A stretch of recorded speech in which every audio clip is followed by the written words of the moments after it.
Well, young JT is, I mean, it's interesting too, because you try to block it out, as a lot of successful people do. You know, growing up, stuttering, speech impediment, your whole life, people make fun of you. I'm not gonna say that, you know, bowling's a great thing, but I think it added a lot of mental toughness. It's interesting because I'm definitely not the same person that I am now that I was back then. So it's hard to say. I knew I'd be like a 9-figure guy. I knew I'd be successful. I thought I'd be a millionaire by 55. That was like the goal. And then I did it at 24. My parents never talked about money. I don't think they had no money. I don't want to be you. Like, I want to be opposite. Whatever they did, I did the opposite. And I saw an infomercial one day. I woke up depressed, 2 o'clock in the morning. I can get rich in real estate, and went to those infomercials, because, you know, it's like typical seminar, right? How many here want to be rich? I'm like, ooh, ooh, ooh. How many people here want a Rolex? Ooh, ooh, ooh, ooh. How many people want a Ferrari? Ooh, ooh. And then I was the only one to put my hand up. And he goes like, for the first 12, and just 12. And I'm like, I get up and I'm like sprinting. And I was in the front row and I'm like signing up because I start signing up, but I look back, nobody's signing up but me. There's like 300 plus people. I'm the only one signing up. And then I hesitated and the guy grabbed my hand and he says, if you don't sign up now, you're gonna be a loser for the rest of your life. And at that time, I'm like, I signed up. And then I moved from Canada over 10 years ago with nothing, $974, and headed to Chicago, which is kind of ironic to be in the background of the city that I've done so much into. I think my first coach, though, was Coach Paul. And he was very opposite than me, very left brain, very analytical. And he just more taught me, not so much business, but how life works.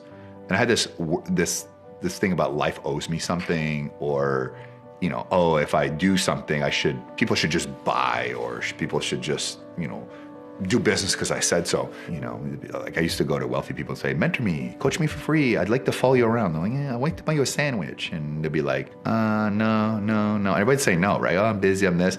And one day he goes, why would I do that? I can afford my own sandwich. It's $22. You can spend an hour of my time for $22. Yeah, I'd rather not. And that was like the first level of honesty, because everyone kept lying to me. And I think that's the problem with success, is if everyone told you the truth, everyone would be successful. Too many people lied to me earlier on in my career. And so what you do is you keep repeating the same mistakes over and over. It's like bad breath. Nobody wants to tell you have bad breath. One, because you don't want to hurt people's feelings. By not telling them to have bad breath, every time they go out, people like hold their breath or don't say it to you, but you don't think it's your problem. And then, but if you say you have bad breath, like, no one ever told me, because everyone's been lying to.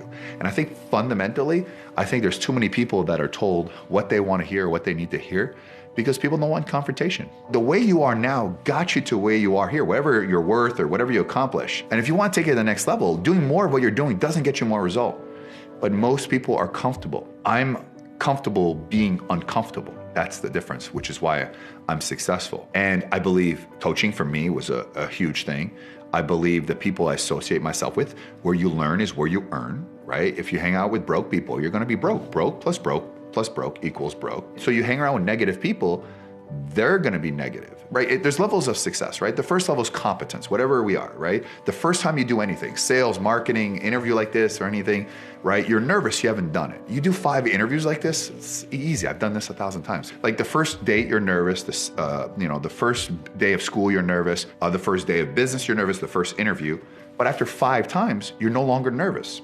And so anything you do more than that, that's where confidence comes in. And once you're confident, that's when success comes. So you will never truly achieve success unless you first achieve confidence, right? So you have to be confident about your marketing, your branding, your sales, your building relationships, your mindset.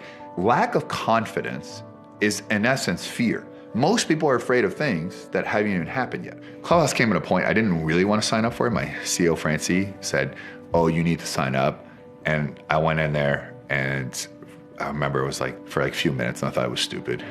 And then I went back and I would see people that I know. And I think it made the ability to build some amazing relationship, which ironically, all 3 people, billionaires I'm meeting next week, are because I met 2 celebrities on the app who then invited me to their wedding, who then I met these 3 billionaires at the wedding. So in a way, I think it was one of the greatest things. And the next thing is the art of the deal.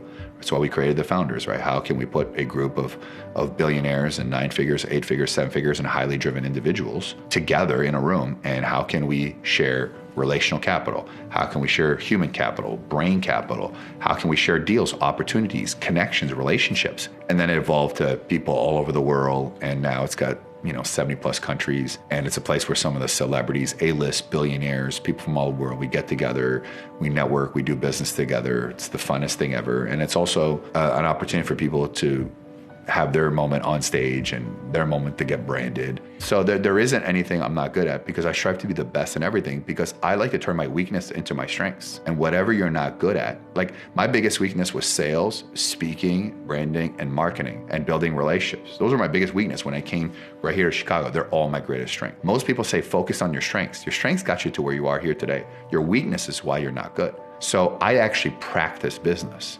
So whatever I'm not good at. But as much success as I have, there's people that are giving more charity than me. There's people that are changing more lives than me. There are people that are wealthier than me. And so the minute you think you've made it, I think that's the minute you peak and you go down. So if you look up and you're someone that's way more successful than you, then you can take a step back and say, hold on one second here. There's still so much to accomplish. So I'm never satisfied. So if you would ask me, Tom Brady's famous line, what's my favorite ring? The one I haven't won yet. Well, I don't think I've won yet, though as much success I have. Now, compared to 99% of the people, I may have, but I don't compare myself to the 99%. I compare myself to the 0.001%. There's three JTs. There's JT personal. There's JT in business. I'm very tough to deal with. And then there's JT on the public figure, which is funny, entertaining, powerful, whatever it is. I also know how to put a show on. I know what people want.